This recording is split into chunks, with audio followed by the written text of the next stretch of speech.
Conversations across time. Conversations across time. Conversations across time. Conversations across time. Conversations across time. Conversations across time. Conversations across time. Conversations across time. Conversations across time. Conversations across time. Conversations across time. Hi, I'm Mark Hoffman. You probably have seen me portray many characters on Conversations Across Time, but in real life, I'm a history teacher. I want to introduce tonight's Conversations Across Time. The panel includes Roy Cohn, counsel for Senator Joseph McCarthy during the McCarthy hearings, Fidel Castro, Premier and President of Cuba, Paul Robeson, All-American football player, Hollywood star, and socialist, and myself portraying Karl Marx. Stay tuned for a show that is very provocative. It will show you panic, persecution, and a discussion of freedom. Welcome to Conversations Across Time. My name is Vivian Crawford, and my co-host seated next to me tonight is former Pennsylvania State Representative Babette Josephs. Welcome, Babby. Thank you so much. Nice to have you at the table with me. I like it. The honor is mine. Conversations Across Time is a television show that invites you, the viewer, to suppose what could happen if conversations were to occur between historical personalities, and historical personalities from differing time periods. The goal of Conversations Across Time is to introduce to you, our audience, the thought processes of and strategic applications of immortals who are here this evening to discuss their policies and their thoughts and to apply those same policies and thoughts to what is happening today. Now, tonight's guests are seated to my right, Comrade Karl Marx. Welcome. Thank you, Comrade Crawford. And seated next to Comrade Marx is Mr. Roy Cohn. That's right, Mr., not Comrade, okay? And seated next to Comrade Cohn I told you about the Comrade. is President Fidel Castro. Welcome, President Castro. Good evening. Thank you very much. Seated next to President Castro is Paul Robeson. Welcome, Mr. Robeson. Thank you. Now, the last time that this panel was together, we got into a rather heated discussion involving power and the influence of power and how that power is wielded, and in fact, the misuse of power. Now, before we get back to that, I want to say one thing. First of all, President Castro, you are educated as an attorney. That's correct. Something that most people don't know about you. And Mr. Robeson, you also are educated as an attorney. Mr. Cohn, as we all know, was chief counsel for Senator McCarthy. All those lawyers, no wonder there was trouble. Exactly. But unlike President Castro and Mr. Robeson, Mr. Cohn was disbarred. And as Babette and I are attorneys also, we understand the significance of one losing their law license. And in this instance, the loss of your license was for unethical behavior. But I just wanted to point that out, that we're seated here with someone who terrorized so many people, and he was disbarred. Now, I want to get to something that a lot of our audience might not know, and that is that Mr. Cohn actually attacked so many innocent people, and I think, Babette, you were speaking about that. Some of the folk that were the focus of the wrath of the committee. They were just intellectuals who went to discussion groups. They were exercising their First Amendment rights to talk about things. There were crazy ideas around the people that... As was Paul Robeson. Excuse me, shouldn't... Wait, you interrupted me. They're spreading crazy ideas around that shouldn't be spread around. The people who didn't know any better. See, so lawyers. some things that just You don't discuss, okay? What about some of the innocent people that you target? What innocent people? Paul Annie- Robeson, Paul Robeson. Innocent of what?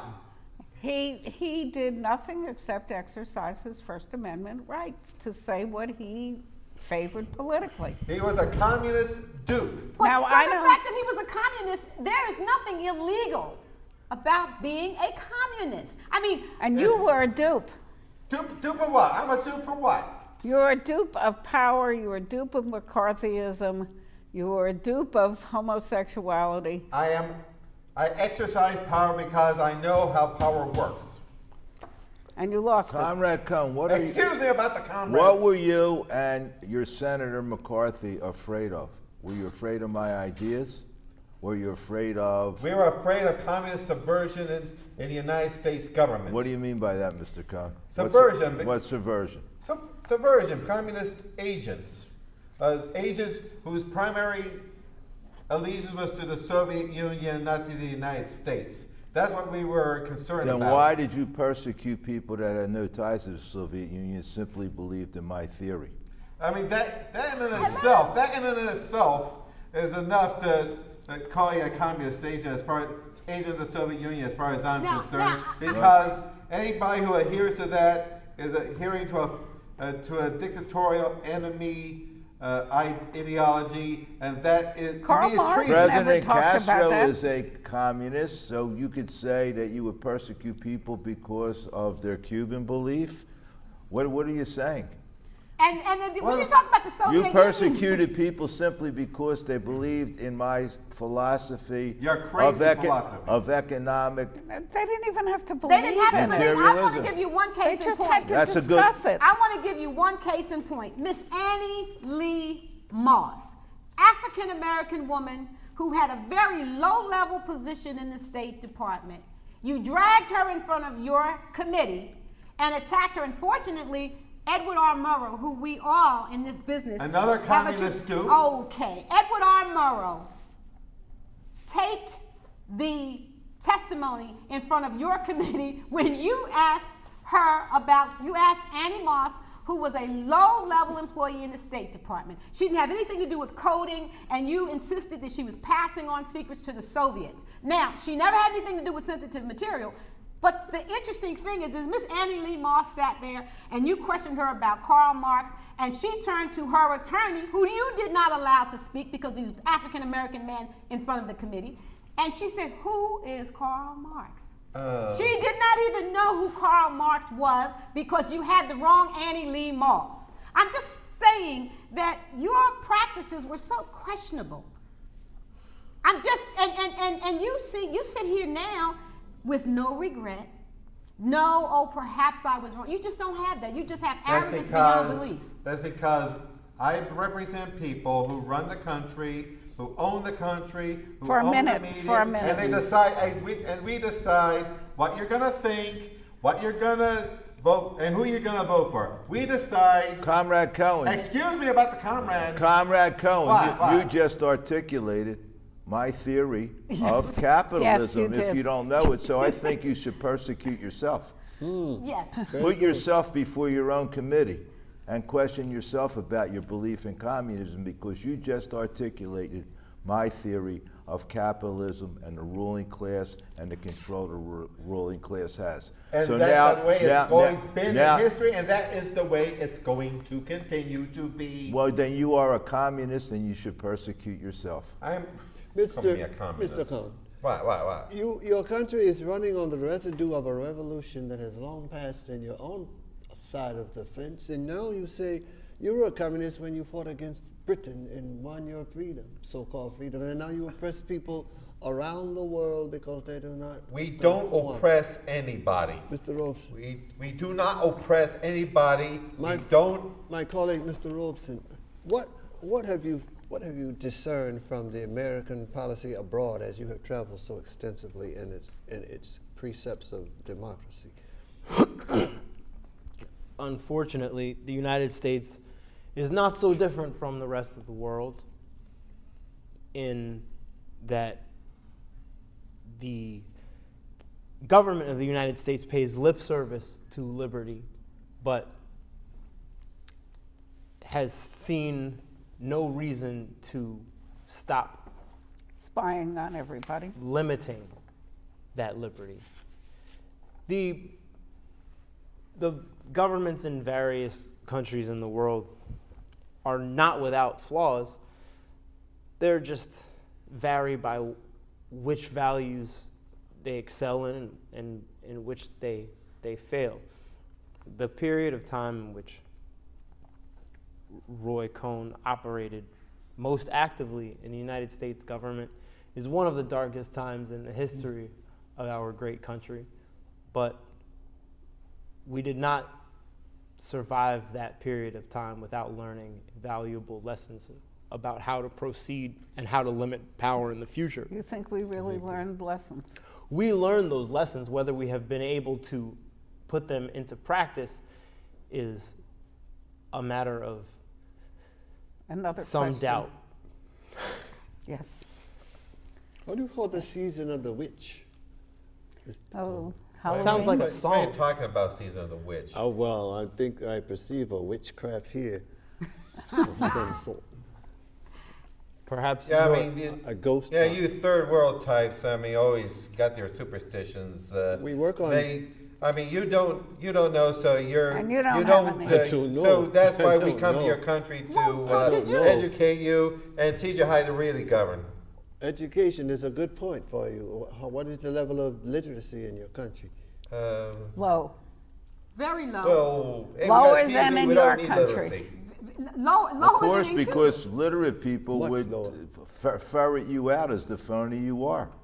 And literate people would support a great artist and athlete and Yeah, well, performer. nobody cares about great Like- artists. like they just, Paul They Robeson. just like pretty pictures. Literary that's all. people Fantasy. do. You People live in- have been educated do, and You that's live in a why you don't fantasy want world, my anybody friend. You live educated. in a I have a fantasy question. world.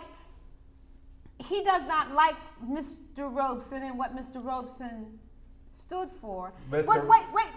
But let me just finish the question. All right. Why did you take his passport? Why didn't you let him keep his passport and continue to roam and go to other countries so that he could support himself? Why did the FBI and J. Edgar Hoover think it was necessary to take this man's passport?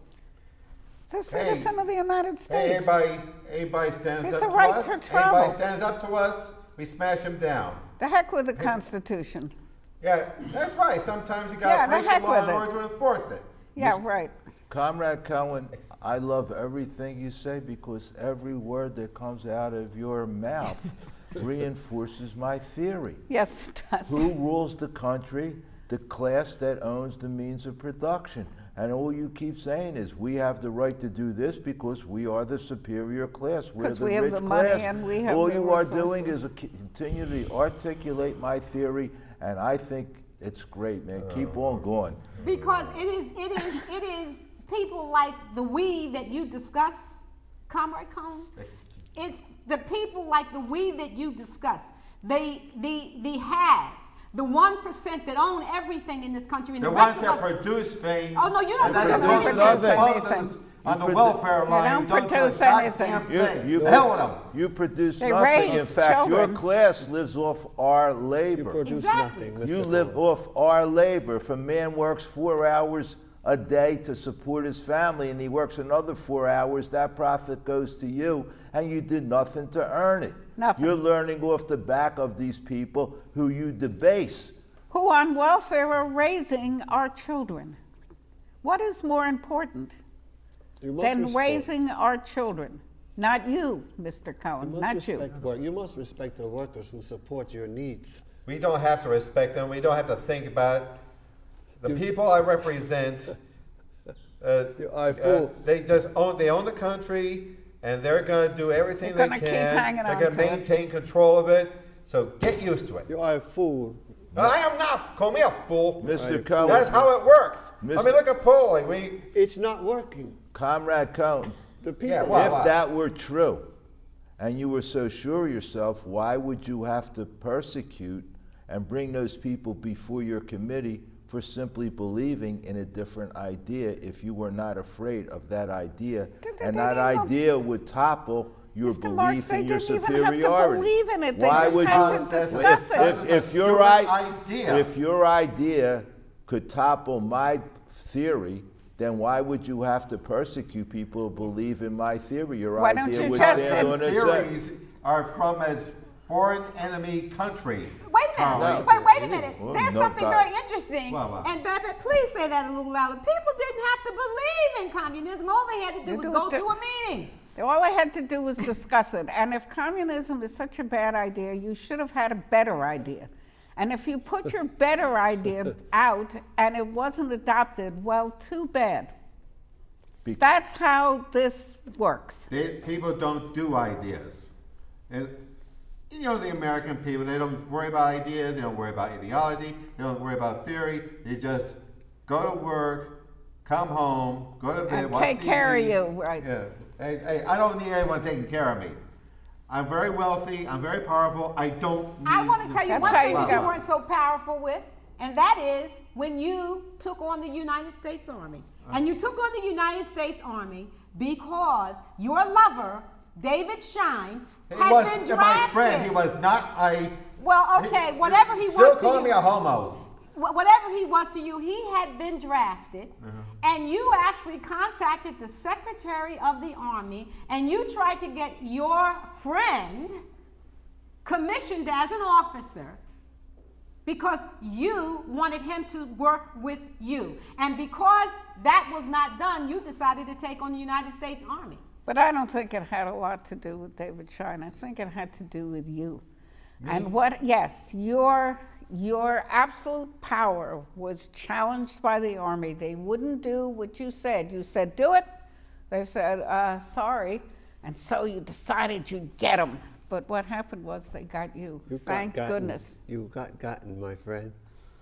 And your army is not so strong as you think, but they were strong enough to defeat you. Yeah, but maybe. They tried to defeat my country. They tried to invade my country. You remember that? Oh, yes. Oh, yeah. Yes. Yeah. Oh, pity. Let's talk about that. Let's talk about the your fact that the United States government, I mean, President Eisenhower, who's someone who's been a guest on this show, and we think very highly of, but President Well, Eisenhower, some of us. but President Eisenhower, in fact, at that time, gave $13 million to the CIA and approved of them partnering with the mafia, who in fact you did represent the mafia later on in your career. Yeah. Many members of the mafia, which your girlfriend J. Edgar Hoover swore didn't exist. But nevertheless, and you guys orchestrated the partnership between the mafia and the CIA to try to overthrow President Castro. You want to talk about what happened? Hey, the one thing about the mafia, the quote-unquote mafia, as you call it, I mean, they understand free enterprise, and Yeah, they don't that's try to true. overthrow the government. They know Because how they have the works. government in their hip pocket. Why would they need to overthrow the government? I didn't say they were going. I was saying they're not out to overthrow the government They don't like need the to. commies here. What is They own the government. What is there to overthrow? Exactly. They own the government. Why would And they? they Why ever would certainly they overthrow the- understand free enterprise. That's a great And that's way it. to That's how characterize free them. enterprise works. In fact, if it weren't for capitalism, and if you look at the history of the mafiosos who come up from lower class, working class Italian backgrounds, you would not have organized crime if you didn't have the inequalities of capitalism. Precisely. Of course. Precisely. Your Because country people- tried to overthrow a little island 90 miles away so many times. Tried to kill a man like me many times. 1, 2, 3, 4. I lost Wait a minute. count. I mean, we know about You the were Bay allied Case. with the Soviet Union. It was a base. We could. I lost count. Don't know how many times We you tried to drove kill him me. to the Soviet Union. We No, we did drove not. him into He was a their commie from the arms. first. We drove him into their arms. President Castro. I'm insulted, Mr. Cohn. I wrote Comrade Cohn. We did Because good. most people refer to him as a Marxist. So I would, that gives me a little bit of credibility. Thank you, comrade. But I'd like to say some of the foiled plots. I think you even tried to have him blown up through a cigar because he smoked cigars. No, never. I mean, I just think when Are you a fan of the theater? What? You mention television all the time. Television. That television. sounds like It's a always that television. sounds like a plot from there's a Yes. play. One of the, if I could only remember which one it was, the Murder by Cigar, right? I don't remember the title. Well, I have often thought of people in government is that they just watch too much movie. There's too much fear. Too many going. movies, There's too much too fear much on your TV. side of the border. A fear about overthrowing this, a fear about catching that, a fear about someone moving in. Me, There's I so have, much I fear. have a fear of somebody So much shooting me fear. because everybody's got a gun. Yeah. Right, That's keep a them bare realistic arms, honey. Comrade Cohn, What? did you and the people who followed your crooked lead not accuse President Eisenhower of being a sympathizer to the Soviet Union and to communism? A war What hero. do you mean? A What do you war, mean? yeah. Did you not- did you Dwight not- David Eisenhower, war hero, later president of the United States. Did did you you- not accuse him of having communist sympathies? I never said anything like that. The people on your side, the John Birch Society did. Did you ever disavow it? You don't recall. Of course no, not. that's right. I don't recall. I don't You're recall. using the same thing that you persecuted people for before your committee for doing. I don't recall Fifth Amendment, and you're doing the same thing. Say I It's just. all right, so he's special. I know. I can speak for myself. I will Fidel represent you. Or whatever. I will be your. I don't need any help. You Okay? need help, You my do friend. need help. 'cause- I think you need because both of them to President help you. Castro is a far better lawyer than you ever were. You need help. Stayed in power a lot longer than you did and still is. Still in power. But you see, power as true power represents respect. You were very disrespectful to our guests. You were disrespectful to yourself. You disrespect your country. If you want true power, you must be respectful. People must respect you.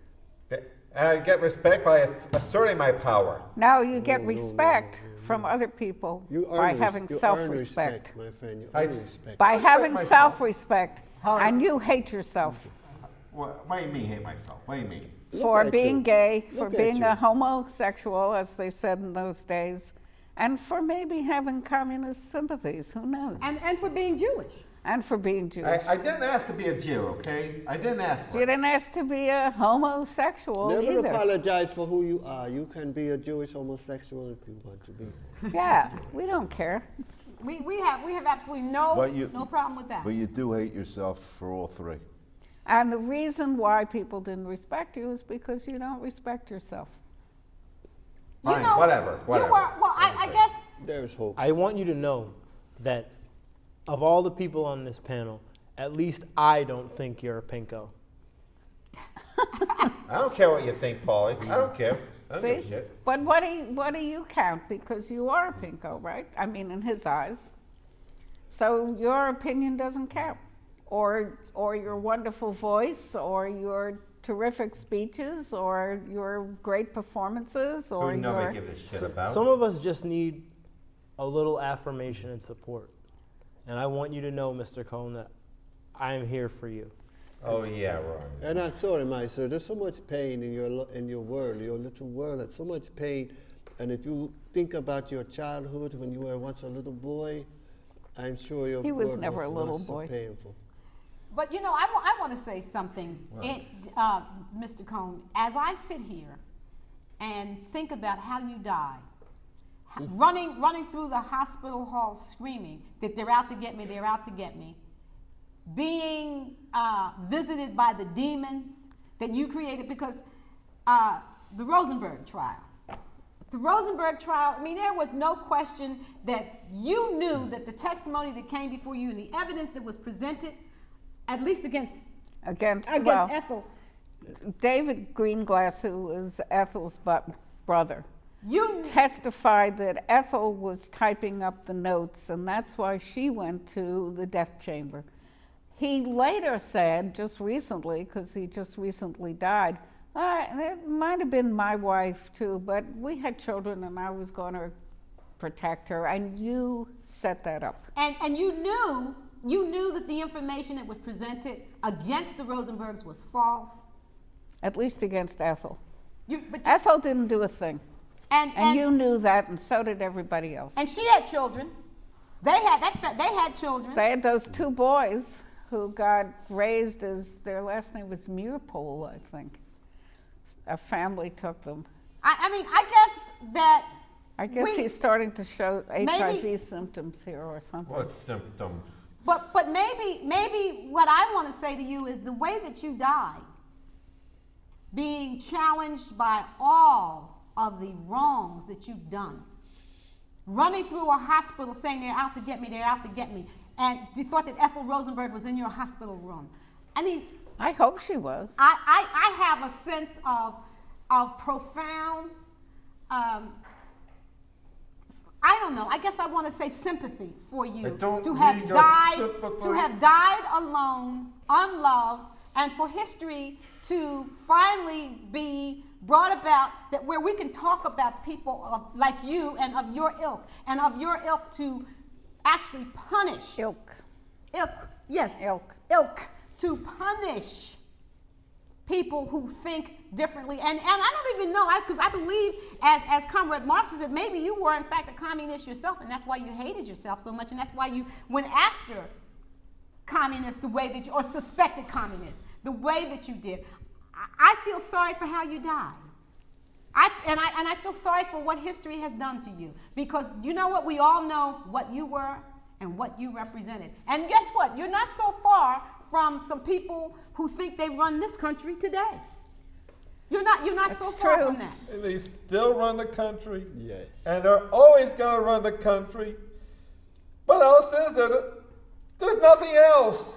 Well, but power? There's no other way. It's only a, There's my way, and my way will friend. come. 1 minute, one friend. It's happening right here in the United States. It's only a dream. People are seeing exactly what do you think? unchecked power does. We see that. And we see things like the fast food workers taking to the street because they're tired of being oppressed by the government that you extol. And we see all kinds of folks who understand that the middle class is disappearing and they are becoming poor. And why should they put up with that? They're never going to give up their power. No, they're never going to give Oh, up not their willingly. power. In fact, Comrade Cohn, you and Mr. McCarthy, Senator McCarthy, knew this, and the revolution will come. You just stemmed it for a short period of time with your abhorrent behavior. Well, and for your own persecution purposes. And your own purposes. The revolution That's will how come. That's how they always played the game. You died alone.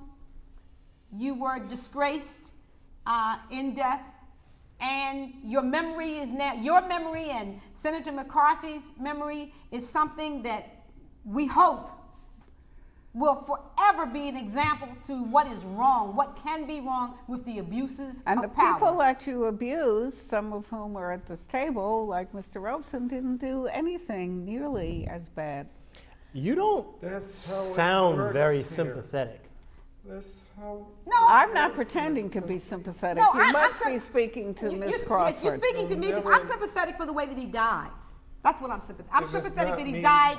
He died that kind of death and was unable to actually be who he wanted to be. They're always going to have someone to put down guys like Paulie here. I mean, look at Rush Limbaugh. I mean, always got to dig up somebody who's going to have the lower guys hate someone else. Yes, There's yes. always going to be. It's never going to change. So cultivate that hate, huh? What a good I idea. am happy that we have gotten to the point where you've broken down. I'm happy about that. And so I'd like to say to our audience, on behalf of Babette and myself and the entire Conversations Across Time crew, we want to thank our guests who were here tonight. And particularly, I want to thank you, Comrade Marx. I thank you, Mr. Cohn, I thank you, President Castro, and I thank you, Mr. Robeson. This has been Conversations Across Time. Please tune in next week when we will again have more controversial guests and controversial conversations. This has been Conversations Across Time. Conversations across time. Conversations across time. Conversations across time. Conversations across time. Conversations across time.